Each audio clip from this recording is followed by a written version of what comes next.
Ankleshwar GIDC વિસ્તારમાં 1.62 કરોડના ખર્ચે નિર્માણ પામનાર શહેર આરોગ્ય કેન્દ્રનું ભૂમિપૂજન કરવામાં આવ્યું હતું। અંકલેશ્વર જીઆઈડીસીની નોટિફાઈડ ઓથોરિટી બોર્ડ દ્વારા જીઆઈડીસીમાં રહેણાંક વિસ્તારમાં અર્બન પ્રાઇમરી હેલ્થ સેન્ટર બનાવવા માટે સરકારમાં રજૂઆત કરી હતી। રહેણાંક વિસ્તારમાં સરકારી દવાખાનું નહીં હોવાની જગ્યાની ફાળવણી કરી મંજૂરી કરવામાં દરખાસ્ત કરવા માટે આવી હતી। સરકાર દ્વારા શહેર આરોગ્ય કેન્દ્ર મંજૂર કરવામાં આવતા તેનું ભૂમિપૂજન કાર્યક્રમ યોજાયો હતો। આ ભૂમિપૂજન પ્રસંગે તાલુકા આરોગ્ય અધિકારી ડૉક્ટર સુશાંત કઠોરવાળા, જીઆઈડીસી નોટિફાઈડ એરિયાના ભાજપના પ્રમુખ જય તેરૈયા, મહામંત્રી વિજય પટેલ, પ્રવીણ તેરૈયા સહિત આગેવાનો ઉપસ્થિત રહ્યા હતા।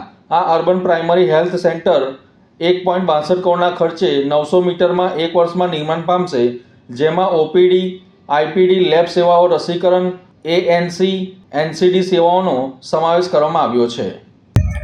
આજરોજ અંકલેશ્વર જીઆઈડીસી વિસ્તારમાં અર્બન પ્રાથમિક આરોગ્ય કેન્દ્રનું ખાતમુહૂર્ત કરવામાં આવ્યું। આ પ્રાથમિક આરોગ્ય કેન્દ્ર થકી અંદાજિત જીઆઈડીસીની 70 થી 80 હજાર જે વસ્તી છે તેના રહેણાંક વિસ્તારમાં રહેતા સૌ નાગરિકોને તેમજ બહારથી જે ઉદ્યોગ અર્થે કામદારો જે ઉદ્યોગોમાં કામ કરે છે તે લોકોને અહીં પોતાના આરોગ્યની પ્રાથમિક સુવિધાઓ સારવાર મળી રહે તે હેતુથી આજરોજ આ સેન્ટરનું ખાતમુહૂર્ત કરવામાં આવ્યું છે। આ સેન્ટર ચાલુ કરવા માટે અગાઉ 2019-20માં notified area authority management board દ્વારા સરકારશ્રીને રજૂઆત કરવામાં આવી હતી કે અંકલેશ્વર જીઆઈડીસીનો આટલો મોટો રહેણાંક ઝોન હોવાના કારણે અહીં કોઈ આરોગ્ય કેન્દ્ર સરકારશ્રી દ્વારા ના ચાલતું હોવાથી અમને અહીં જગ્યા ફાળવી અને અહીં એક આરોગ્ય કેન્દ્ર ચાલુ કરવા માટે થઈને એક દરખાસ્ત કરવામાં આવી હતી। ત્યારબાદ આપણા ધારાસભ્ય અને ગુજરાત સરકારના માનનીય મંત્રી શ્રી ઈશ્વરસિંહ પટેલ સાહેબ અને ત્યારની એસોસિએશનની પેનલ નોટિફાઈડના સૌ પદાધિકારીઓ દ્વારા સતત રજૂઆત કરી અને ફોલોઅપ લઈ અને આજે 5 વર્ષ પછી આ આરોગ્ય કેન્દ્ર માટે જીઆઈડીસી દ્વારા જગ્યા ફાળવવામાં આવી અને આજરોજ એનું ખાતમુહૂર્ત કરવામાં આવ્યું હતું। હું માનું છું કે આ જે આરોગ્ય કેન્દ્ર છે ફક્ત આરોગ્ય કેન્દ્ર નથી પરંતુ આરોગ્ય ધામ તરીકે જીઆઈડીસીમાં પ્રસ્થાપિત થશે અને તેના થકી 70 થી 80 હજાર લોકોને ફ્રીમાં સારવાર મળશે।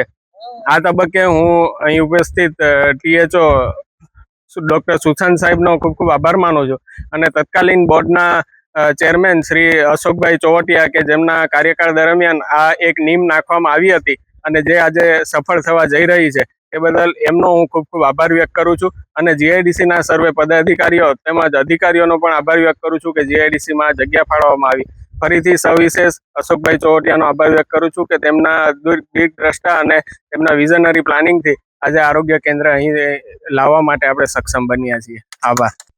નમસ્કાર, હું ડૉક્ટર સુશાંત કઠોરવાલા, તાલુકા હેલ્થ ઓફિસર અંકલેશ્વર અને ઇન્ચાર્જ એડીએચઓ ભરૂચ।